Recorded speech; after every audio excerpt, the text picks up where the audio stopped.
next speaker is a young man by the name of Tyler Newcomb.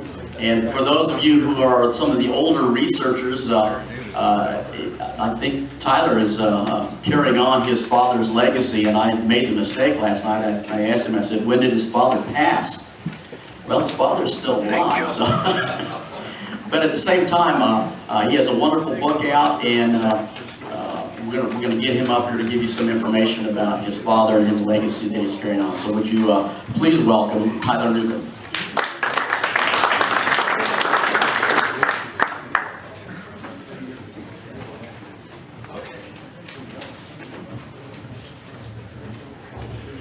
Thank you very much, Casey.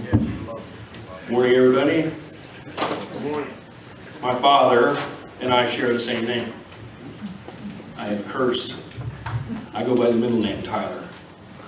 And, differentiate between the two of us when we were in the same household. Hey, Fred. It's not me. My father was a very talented graphic artist, advertising agency director, and as such, when he first became interested in this case, he came up with this humorous cartoon, which I think was printed in the LA Free Press back in 1967. And I was there the moment, everybody get the joke here? I was there the moment in June of 1966 at the breakfast table when Dad was earnestly reading the LA Times front page, and there was a book review by Robert J. Donovan of a new book out called Inquest by Edward J. Epstein. And when he finished, he got up and started pacing the kitchen floor. Oh my God, somebody else might have killed Kennedy. And from that point on, our lives were both changed forever.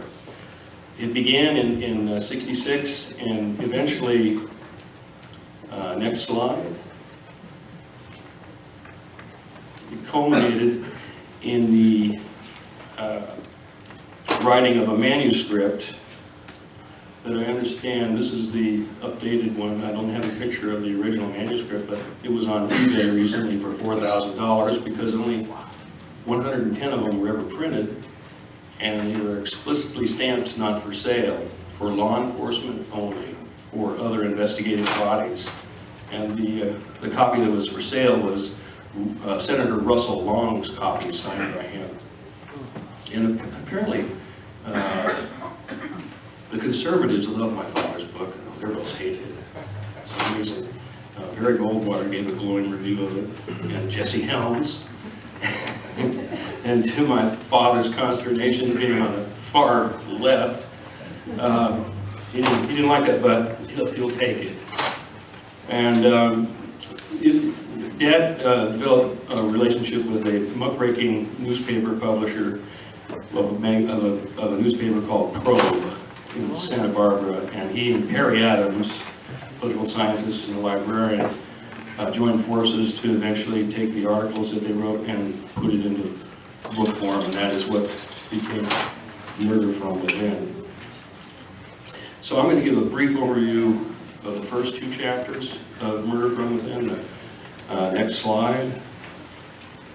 And this is the centerpiece of chapter 1. It is something the Warren Commission either ignored or never looked at, even though Marina Oswald testified her husband Lee was reading a Dallas morning newspaper, quote, on or around April 23rd to 24th, and got up excitedly to get his gun, saying, I want to go see the vice president. Now, this later became the Nixon incident, because Marina thought he wanted to go out and meet with Vice President Nixon, whom she thought was vice president for some reason. From her experience in the Soviet Union, that's the only vice president she knew. And it's written up in the Warren report as the Nixon incident, even though Nixon wasn't in town. All the Warren Commission had to do was check the newspapers, and I'm sure they did. And they came upon this, and they just flushed it. Nixon wasn't in town, but on April 24th, the very day that Oswald goes to New Orleans, suddenly, Lyndon Johnson is announcing the entire trip in November 43 days before Kennedy had even talked about coming to Dallas. He's prematurely announcing it. He outlines the whole trip. He makes the curious statement when talking about and defending his president that he's like a pilot, and piloting the country through bad weather, you don't go up and knock him in the head. At least wait until next November before you shoot him down. And that's a direct quote from LBJ. On the same day, Oswald takes off for New Orleans. And from that point on, there is coordination apparently between press announcements about the trip and Oswald's movements, both leaving and coming back to Dallas and going to Mexico. Next slide. What is amazing about Oswald's early October search for a job is the Dallas Police Department found in Oswald's rooming house a map on it of Dallas with some X marks on it, and Oswald said, "Oh my God, that's where I heard there was work. Don't tell me this thing happened near one of those X marks." Yeah, one of them was on a depository. Well, if you look into the complete record in the 26 volumes, there were a total of 10 jobs that Oswald was known to have applied at in Dallas in October. And what is amazing is how many streets are there here in Dallas? Hundreds? Dozens? All of them line up on the one of two likely motorcade routes before those routes were even decided upon or made public. What are the odds of that? Oswald's looking for work up and down the two likely motorcade routes because they hadn't decided whether they're going to speak of the trademark, which Conley wanted, or the women's building. Next slide. It's no secret murder from within. Points a long finger at both the Secret Service and Lyndon Johnson. And the question I'm going to, in chapter 2, which is the motorcade setup, the pictures of the various vehicles in the motorcade that were taken that day had a 3x5 car in the window at the front, showing what number they were supposed to be. Now, whenever you go to a concert, you have your opening acts, 2 or 3 of them, and then your featured event. What was strange about this motorcade was your main event opens the whole parade, and then all the other acts, the lesser acts, the congressman, the mayor, the vice president, are all after. Who's going to hang around for them? You just saw the president. You saved your best for last. And number 7 is printed on the limousine. 2 and 3 for the congressional delegation. 1 was the mayor, and 4 or 5 was the vice president. But at the last minute, you want to play the sound file? This is Tom Dillard, who was in the press. I think you were one of the people who was somewhat annoyed at the position that the press car was put in so far in the back. Oh, quite. I was disappointed because it's customary. It had been customary in the past to put a flatbed truck in front of the press for a food and selected newsmen. And Bob and I had been selected among other people. But at the last minute, they decided not to have that truck in case they wanted to get outside. Figured it might be in the way. Do you remember who selected? Who did the No, I surely don't. I imagine it was one of the Secret Service people. Well, that reason, the placement of the limousine at the front of the parade separates the president from professional photographers by a good 200 yards. That is why there's no professional photographs taken that day, though there should have been. That's their job. But they weren't there. They were too far in the back, where the president normally would have been. And the question is why? There's the only professional photograph taken in Dealey Plaza was James Alkin's pictures. But he happened to run up there at the last minute. I'm going to skip over the shooting episode. That's entirely too controversial. But I'm going to stick with, again, the Secret Service and how they manhandled the evidence afterwards, starting with the washing out of the blood spatter evidence in the limousine. And next slide, the limousine windshield, which by several news reports, there was a bullet hole, a through and through bullet hole in the windshield. And we found there were 3 Dallas police officers that were guarding that limousine in Parkland, and they were standing right next to it. And so I'm going to play 2 of their telephonic interviews, and this is the first one. This is Harry Freeman. He was a cycle cop up at the front of the parade. And go ahead. Right. Do you remember seeing the windshield exploding and things like that? On the president's car? No, I didn't see it explode. I didn't even know he even had a hole in it until after we got to the hospital. You saw the hole in the hospital? Yes. You say who else is it? Who else was out there? Yeah, who saw the hole? Oh gosh, I don't know. Now let's assume. Yeah. Should have. In other words, it really was a hole, not a crack. There was a hole in on the left side of the left driver. Not close range when you looked at it. At that time? Oh, head right beside it. I ain't not gonna touch it. You didn't touch it at all? No. But you were quite sure it was a hole. Oh, yes. Yes. Bullet hole. You can tell what it was. Okay, next slide. Problems with that windshield. Now, my father had a tempestuous relationship with David Lifton way back then. I get along fine with David. He and my father are like oil and water. But David should be given credit for, he's brilliant. He is brilliant for pointing my dad in this direction originally. I know there's a lot of on the internet, a lot of people claiming that Lifton stole all of his stuff about the surgery of the head area from my father. It's not true. Lifton never told my father about surgery of the head area, and that was the crown jewels of his research. Dad came across that on his own later on after they parted ways. So I'm going to put that to rest. David Lifton is a brilliant man. And one of the things he pointed out to my father was the way evidence changed between Dallas and Washington, and certainly on the windshield.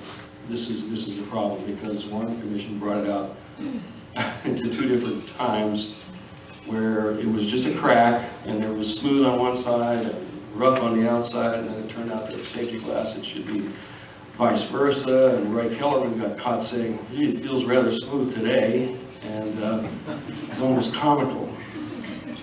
And but here's another secondary witness. Now these are police officers. Do you think they know what a bullet hole looks like? Quick stab us, Ellis.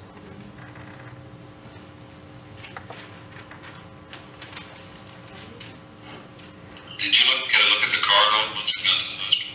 The car? Once it was empty? Yeah, sure, I sure did. Lifton never told my father about surgery of the head area, and that was the crown jewels of his research. Dad came across that on his own later on after they parted ways. So I'm going to put that to rest. David Lifton is a brilliant man, and one of the things he pointed out to my father was the way evidence changed between Dallas and Washington, and certainly on the windshield. This is a problem because one commission brought it out into 2 different times where it was just a crack and there was smooth on one side and rough on the outside, and then it turned out that safety glass, it should be vice versa. And Roy Kellerman got caught saying, "Gee, it feels rather smooth today," and it's almost comical. And but here's another secondary witness. Now these are police officers. Do you think they know what a bullet hole looks like? Click Stavis Ellis.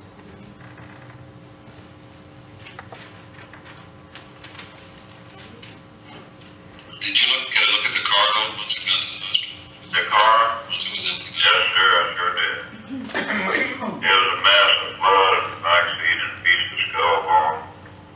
And there was a hole in the left front windshield. Do you know how it got there, but Well, I would say it came from the shot. One of the shots was shot at Fred. One of them there that, I don't know, I believe it was the first shot I saw, he hit the street behind us and threw up a flare at dust where it hit the concrete curb. And I saw a bunch of people fall, and I thought, you sure that was a hole? Because we keep thinking it's just a crack. So, well, it was a hole. You could put a pencil through it. I showed it to Officer Cheney out there at the hospital. And the angle on it was like if something came over from high on the right rear side and came down right in front of the driver and out the glass into the street about 5, 6, 3 to 6 inches to the right of the left post of the windshield. But it would have been right, it would have went right just over into the front of the steering wheel and out at that angle.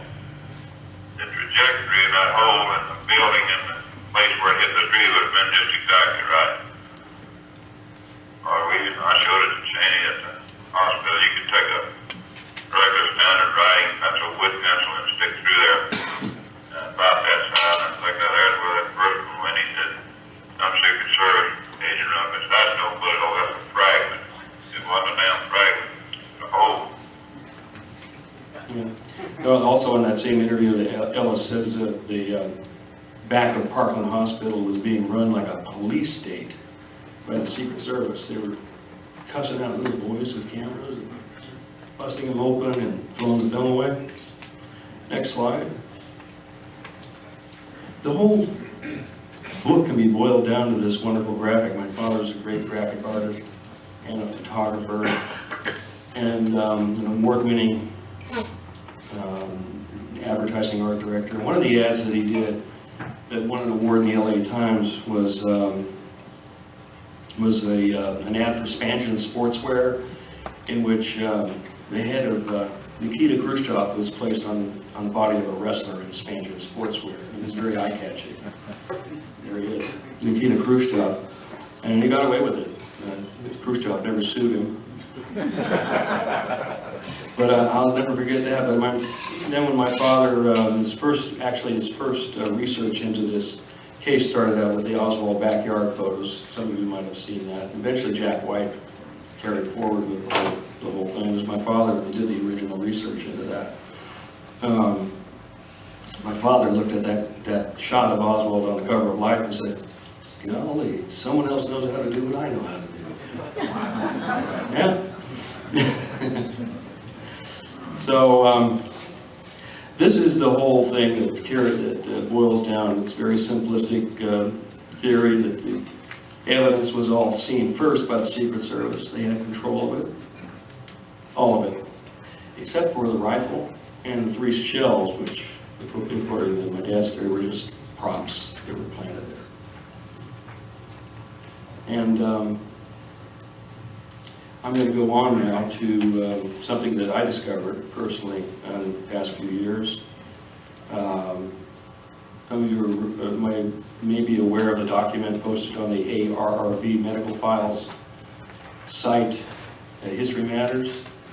I was just going through there and I saw this one document called Janie Taylor. Next slide. And everybody familiar with this document? Janie Taylor? Okay.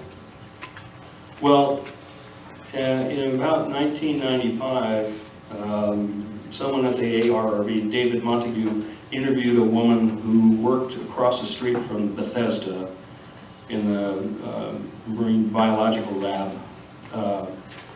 And was told by a black gentleman named Clarence Israel about an episode that he had never told anybody else, including his wife and family, because he'd been threatened by a guard, ergo Roy Kellerman, in the autopsy room at the time to not say anything, but he wanted to put it on the record before he died. And what he said was, he and his brother, I found out was later is named Elbert, were both orderlies in the Bethesda morgue that night. And they weren't counted as witnesses because they're both black. Racism was rampant back then. They weren't counted as witnesses. But he said he witnessed a doctor that was there for some time waiting for the body to arrive. And then all the other doctors and witnesses were ushered out of the room. And he watched this doctor chisel away at Kennedy's head and mutilate 3 puncture wounds in the president's head, mutilated. Ergo surgery of the head area. And this document just sits there. There's no follow-up, nothing. So I decided to take it upon myself to try and find out if this was bogus or not. So I found, next, and there's the exact quote there in the middle, if you can read it from the document.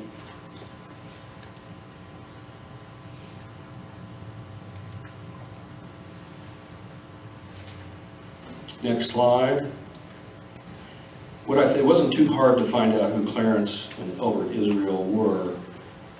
They were noted baseball players in the, quote, Negro League back then. One of them hit against Satchel Paige in the Congressional Record. A park was dedicated to Clarence Israel. And so how do you find verification for this? They were both dead. So next slide. I posted a note on there's a bulletin board on their website, the Negro Ball Players League, for family members and relatives looking for information. So I posted, I'm looking for information at the top there for anything about some heirs or family members for Clarence or Elbert Israel. And for a year and a half, nothing. One guy said, good luck. And then bingo, a man named Jim Laban owns a limousine business in Washington, D.C., and used to be a DJ in Washington, D.C., wrote me back that note saying, my God, I should have seen this sooner. I know everything about both those guys. I was a neighbor, grew up with the kids, knew them well, and still knew the wives, and the wives are still alive. So I told him what I was looking for, and he said, oh my God, let me go find out. And he did. He went and found and talked with Frances Israel, who is the wife of the widow of Elbert Israel, and is in a assisted living home in Washington, D.C. And she verified with him that yes, indeed, they were both working that night, and quote, that is the moment, from that moment on, that is when Elbert started drinking. And that's my story. How about that? And but Jim's available if you want to get a hold of him to verify all this. SegwayJim at msn.com. And yeah, he was friends with the family, and so apparently there appears to be some sort of truth to the matter that they were indeed there. Whether or not he was lying or not, we'll never know. But there is some verification for that. And oh, you want to hold on? Next slide. My father, I told you, was an artist, and this is the last painting he did. This is what he viewed, how he viewed the episode that night, of the mutilation of the wounds, and how sad it was for Elbert and Clarence to watch it going on and not be able to say anything. And that was his last painting, my dad's last painting before he lost, you know, he's not doing too well, though his mind is still here. Very, very sharp. It's hard for him to paint now. And then next slide. Francis Israel sent me a picture of her and Elbert about 1963. And that's my presentation.